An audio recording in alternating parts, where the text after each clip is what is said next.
والصلاة والسلام على من لا نبي بعده أما بعد فأعوذ بالله من الشيطان الرجيم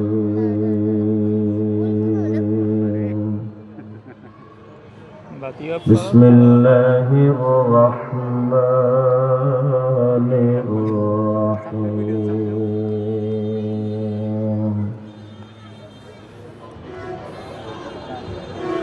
ومن يبتغ غير الإسلام دينا فلن يقبل منه وهو في الآخرة من الخاسرين.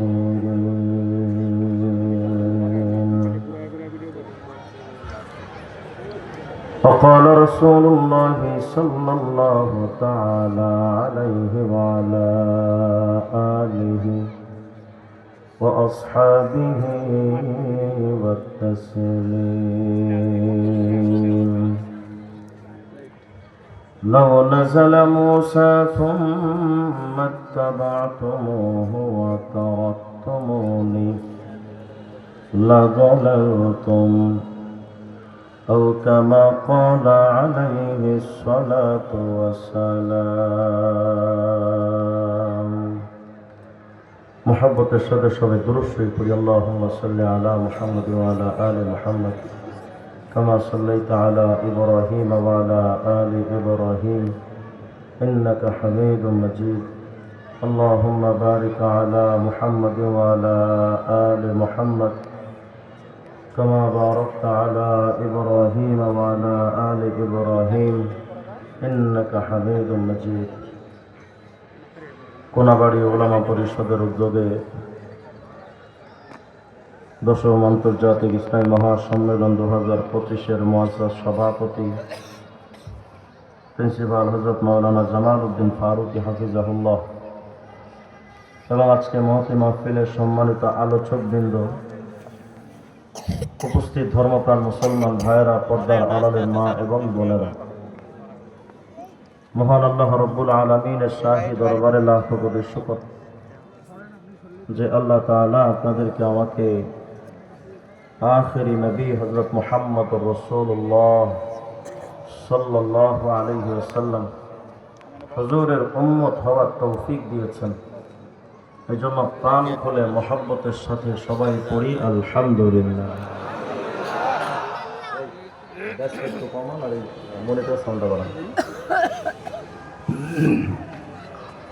মুহতারাম হাজিরিন, আল্লাহ তাআলার মেহেরবানি যে আল্লাহ তাআলা আমাদেরকে হেদায়েতের রাস্তা চেনা এবং বোঝার মতো সুযোগ করে দিয়েছে। সবচেয়ে বড় ব্যাপার হলো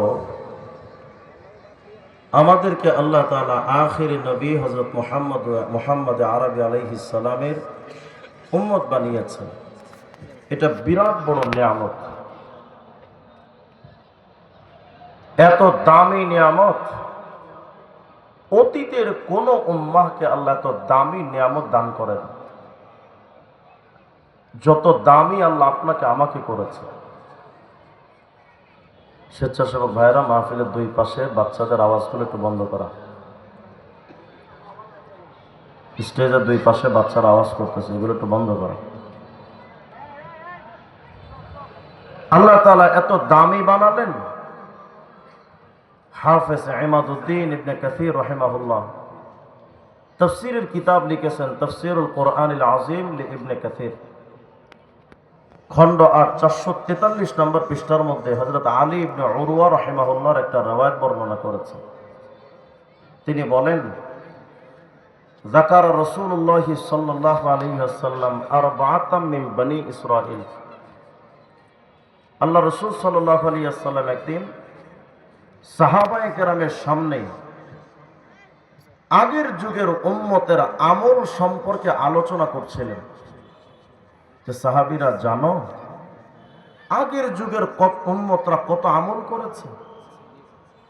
এক পর্যায়ে হুজুর বললেন, দেখো বনি ইসরাইলের 4 জন মানুষ ছিল, এই মানুষগুলো এত বেশি আমল করত যে আবাদুল্লাহ সামানিনা আমা, জীবনের 80টা বছর তারা আল্লাহর ইবাদতে কাটিয়ে দিয়েছে। কত বছর? 80 বছর। শুধু আমল করেছেন এমন নয়, এই 80 বছরের ভেতরে লাম ইয়াসুহু তারফাত আইন, এক চোখের পলক পরিমাণ, সেকেন্ড সম পরিমাণও তারা এই 80 বছরে শুধু আমলই করেছেন, কিন্তু কোনো গুনাহ করেন না।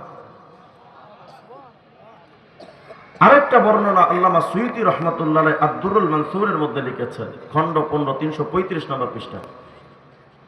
হুজুর আকরাম সাল্লাল্লাহু আলাইহি ওয়াসাল্লাম বলেন, কানা ফি বানি ইসরাঈল রাজুলুন, বনি ইসরাইলের মধ্যে একজন মানুষ ছিল, তার আমল নামা, তার আমলি জিন্দেগি এত ব্যাপক ছিল,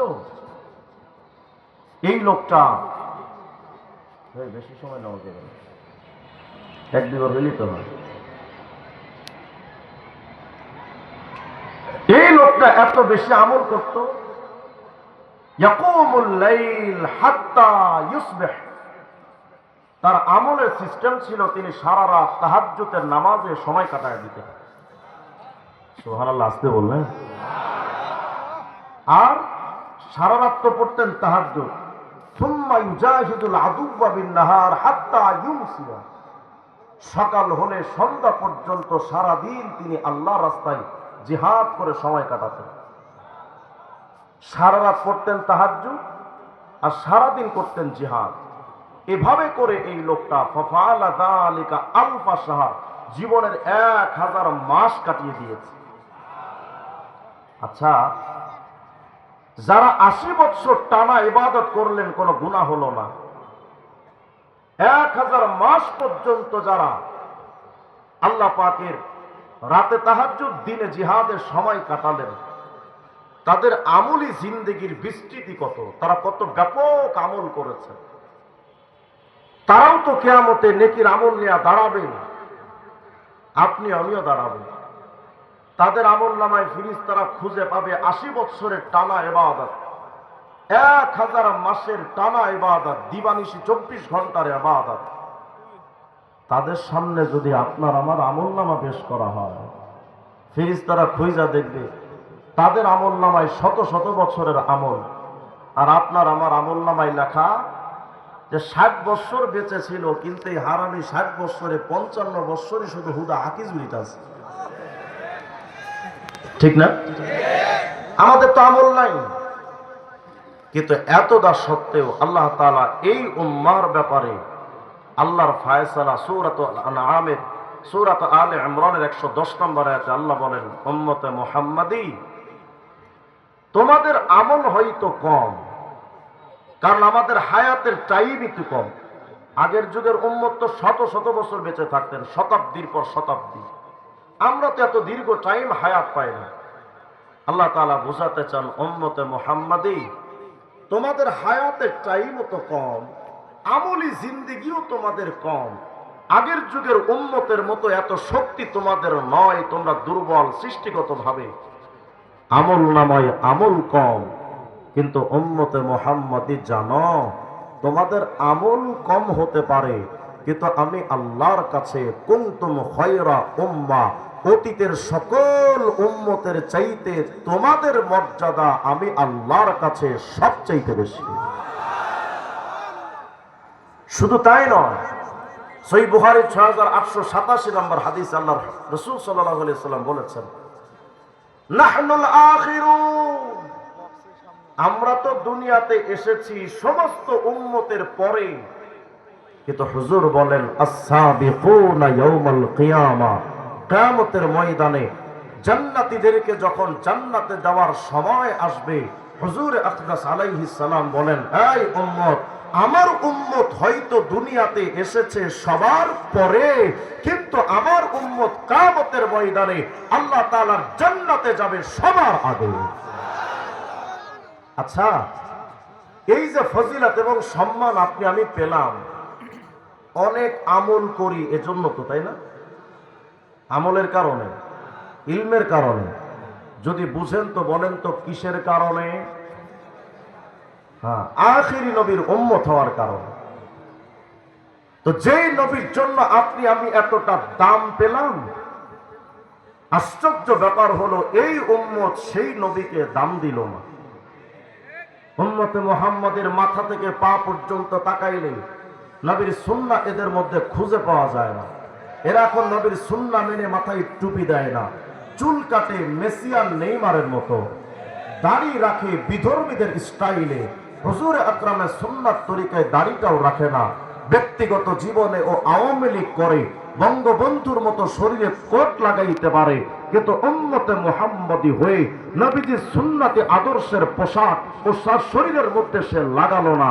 ব্যক্তি জীবনে আমরা নবী মানলাম না, আমরা পারিবারিক জীবনে খানা খাচ্ছি ওয়েস্টার্ন কালচার, বিদেশি পাশ্চাত্য সভ্যতার টেবিল বিছিয়ে সুন্নাত তরিকায় গোলামের মতো মাটিতে দস্তরখান বিছিয়ে খানা খাওয়ার মেজাজ আজও পর্যন্ত আপনার আমার তৈরি হলো না। আমরা ব্যক্তিগত জীবনে নবী মানলাম না, পারিবারিক জীবনে নবী মানি নাই। আমাদের বিয়ে শাদী হচ্ছে হিন্দুদের তরিকায়, নবীজির সুন্নাত তরিকায় আমাদের বিয়ে শাদী হলো না। আমাদের ব্যবসা বাণিজ্য হচ্ছে চিটিং বাটপারদের সিস্টেম অনুযায়ী, অথচ হুজুরের নির্দেশনা ছিল এই উম্মত ব্যবসা বাণিজ্য করবা আত্তাজিরু সাদুকুল আমিন মান নবিয়্যিন ওয়াস সিদ্দিকিন ওয়াস শুহাদা ওয়াস সালিহিন, সততার সাথে আমানতদারিতার সাথে ব্যবসা করো। তুমি এমন ভাবে ব্যবসা করবা তোমার ব্যবসা বাণিজ্যের মধ্যে কোনো ভেজাল থাকবে না, প্রতারণা থাকবে না, ঠকবাজি থাকবে না, ওজনে কম থাকবে না, এমন একটা ব্যবসা বাণিজ্য তোমরা করো। কিন্তু আফসোসের সাথে বলতে হয় রাসূল আরবীর এই নির্দেশনা এখন হিন্দুরা পালন করে। তারা তাদের ব্যবসা বাণিজ্যে মানুষকে ঠকায় না, ওজনে কম দেয় না, দ্রব্য মূল্যে ভেজাল দেয় না, কিন্তু উম্মতে মুহাম্মদী তাদের বাণিজ্যিক জীবনে উম্মতকে ঠকাচ্ছে, ওজনে কম দিচ্ছে, মানুষের সাথে প্রতারণা করছে, 2 নম্বর মালকে 1 নম্বর মাল বলে চালিয়ে দেওয়া হচ্ছে। আমি বুঝাতে চাচ্ছি ব্যক্তি জীবনে আমরা নবী মানলাম না, পারিবারিক জীবনে নবী মানলাম না, ব্যবসায়িক জীবনে নবী মানলাম না, আর সামাজিক জীবনে আমাদের সমাজের নেতারা তো ওয়েস্টার্ন কালচার মানতে চায়। তারা লেনিনকে মানে, কার্ল মার্ক্সকে মানে, মাও সেতুংকে মানে, আব্রাহাম লিঙ্কনকে মানে, কিন্তু হুজুরে আকরামের সুন্নাত মোতাবেক ওরা বিচার সালিশও করে না। দেখবেন আমাদের সমাজের অধিকাংশ নেতারা যদি তার সামনে বিচার নিয়ে কোনো মানুষ সামনে এসে দাঁড়িয়ে যায়, 7টা খুন করে কোনো অপরাধী দাগী আসামি, কোনো ব্ল্যাক লিস্টের লোক যদি সামনে এসে দাঁড়িয়ে যায়,